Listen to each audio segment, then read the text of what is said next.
ምን ማለት ነው ግን ወንድ ልጅ ማልቀስ የለበትም ስትል ምን ማለት ነው? ከቪዲዮ ልጅ ሀሳቡ እንዴት እንደተነሳ ልንገር። መጀመሪያ ከአንድ ጓደኛችን ጋር መጽሐፉን ፈልጌ ነው ምናምን ብላኝ ተገናኘን። ፈርሜ ሰጠኋት።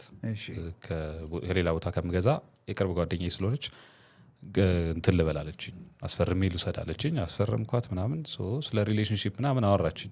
ያው ባለትዳር ስለሆንኩ ምናምን ትጠየቃለህ። በቃ እንዴት ነው ምናምን፣ ኧረ ወንድ እኮ ምናምን አይነት ኮምፕሌን የሚረባ ወንድ ጠፋ።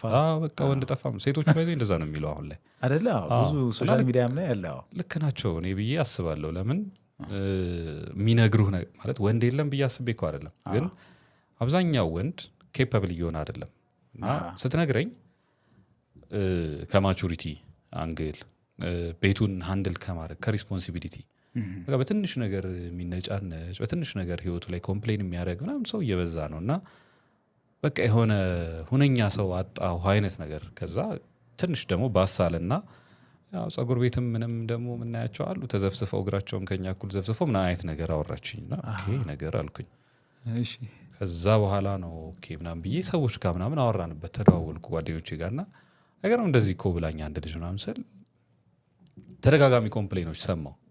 የዛን ሰዓት ነው ኦኬ ስለዚህ ይሄ ማለት እንደዚህ እውነት ነው ኮምፕሌኑ አይነት ነገር እውነት ነው ሚል ኮንፈርሜሽን መጣልኝ ከተለያየ አቅጣጫ ማለት ነው ጓደኞቼ ጋር ስናወራ። ከዛ ምንድነው እንደዚህ አይነት ሰዎች እየሆኑ ያሉት ብዬ ኮንክሉድ አደረግኩ። በእኔ አንደርስታንዲንግ ቦሪንግ እየሆኑ ነው። ቁጭ ብለህ አንድ ሰዓት የማታወራቸው ሰዎች እየበዙ ነው። በተለይ ወንዱ በተለይ ሪሌሽንሺፕ ሲሆን ኢቭን ኮንቨርሴሽኑን ምናምን መምራት ይኖርብሃል አንዳንድ ጊዜ ቤቱን ከመምራት ባለፈ ማለት ነው። ለምሳሌ የምትሄድበትን ቦታ ዲሳይድ ማድረግ፣ የት እንቀመጥ፣ የት እንሁን ምናምን ዲሳይድ ማድረግ ስልህ የመወሰን ጉልበተኛ መሆን ወይ እንትን ማለቱን ሳይሆን ኑሮ ማቅለል የለም የሆነ እንትን የት ካፌ ልቀመጥ ምናምን ብላ ባታስብ ልጅቷ ባትጨነቅ በቃ ያውቃል እሱ ምናምን ካፌ ያውቃል እንትን ያውቃል ምናምን ብላ ሪሊፍድ ብትሆን ከአንተ ጋር ስትመጣ አንተ ጋር ስትመጣ ልታርፍ ብትመጣ የሆነ ብትረጋጋብህ ኮንፈርት ዞኗ ብትሆን አሪፍ ነው።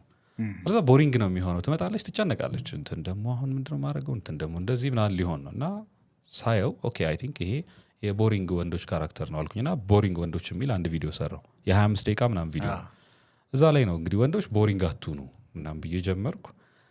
ከዛ ስለ ላይፍ ኤክስፕሌን እያደረግኩኝ ወንድ ልጅ አያለቅስም አልኩኝ እና እሷ ፓርት ተቆርጦ